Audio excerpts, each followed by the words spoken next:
Root a plus root b equals to 10. Root ab equals to 10. We have to find out a and b. What do you think? Is it very easy math? I think it's not so easy. Let's get started to find out a and b. So we are trying to find out a and b step by step. Here root a plus root b, we can write 10. It's given. Now if we square both sides, so root a plus root b whole square, and it will be 10 square. So simple a plus b whole square, we know a square plus 2ab plus b square. So this one also same thing, root a square plus 2 times root a times root b plus root b square equals to 10 square means 100. Now root a square, it's a, then 2 times root a times root b, we can write this one root ab plus root b square, it means b, equals to 100. Now a plus b plus 2 times root ab, here is 10, so we can write 10 equals to 100, right?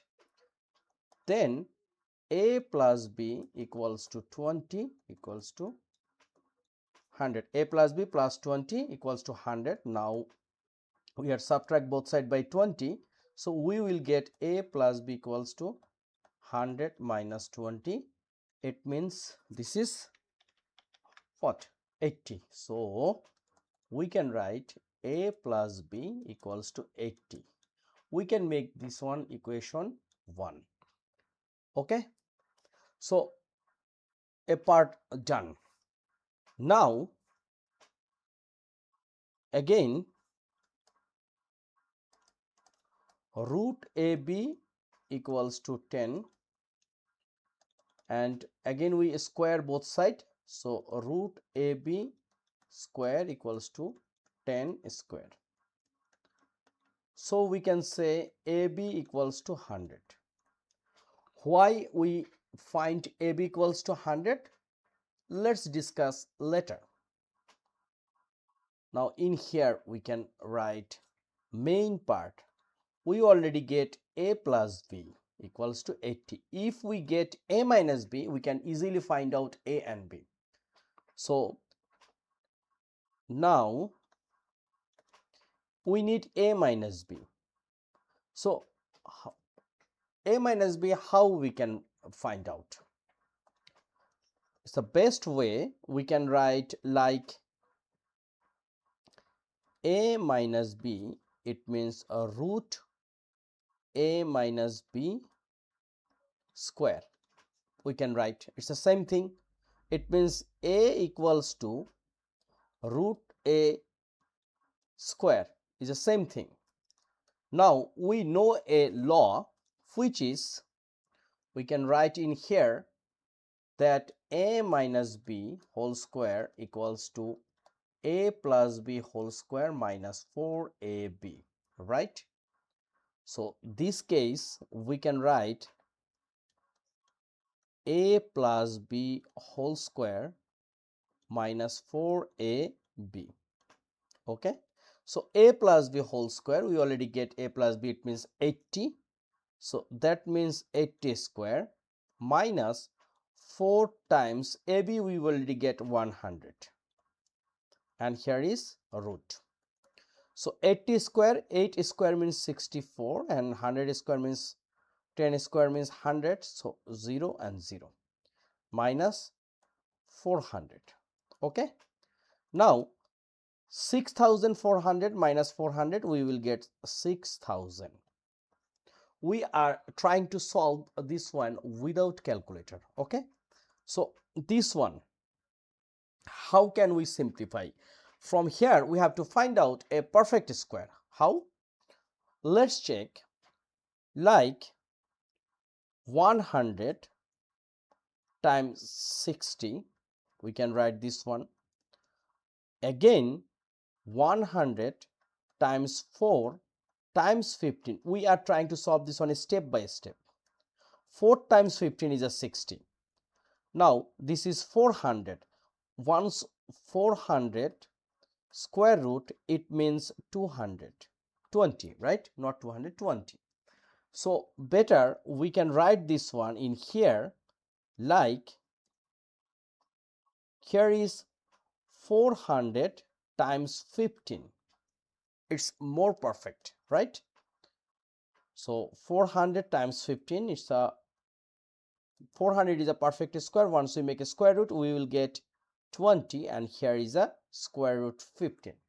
Now look, this one is a minus b equals to 20 root 15. A minus b. So we already get a plus b equals to 80. A minus b equals to 20 and 15. This is equation 2, right? So here we can write equation 1 plus 2. So what we will get once we make addition, so this plus b minus b out, here is a 2a, and this one is a 80 plus 20 plus a root 15, right? Now 2a, from here we can take common 2.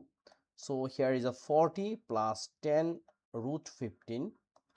Once we divide both sides by 2, we will get, here we can write a, so a equals to 40 plus 10 root 15. Okay, so a we already get. Now our target to find out b. Now equation 1 minus 2 we get. So we already get a plus b equals to 80. A minus b we already get. Let's check again, which is 20 root 15. 20 root 15. Now we will subtract. So here is a minus, here is a plus, and here is a minus. So plus a minus a out, b and b, once we make addition, we will get 2b. And here is 80 minus 20 root 15. Now we will take common 2 from here, right side. So here is a 40 minus 10 root 15. So once we divide both sides by 2, we will get b equals to 40 minus 10 root 15. So finally we can say, so a equals to 40 plus 10 root 15, b equals to 40 minus 10 root 15. This is our answer. So this is easy, but it's not so easy. We have to more careful about everything. So no more today. Thank you very much for being with me. Please subscribe my channel and share with your friends. Thank you.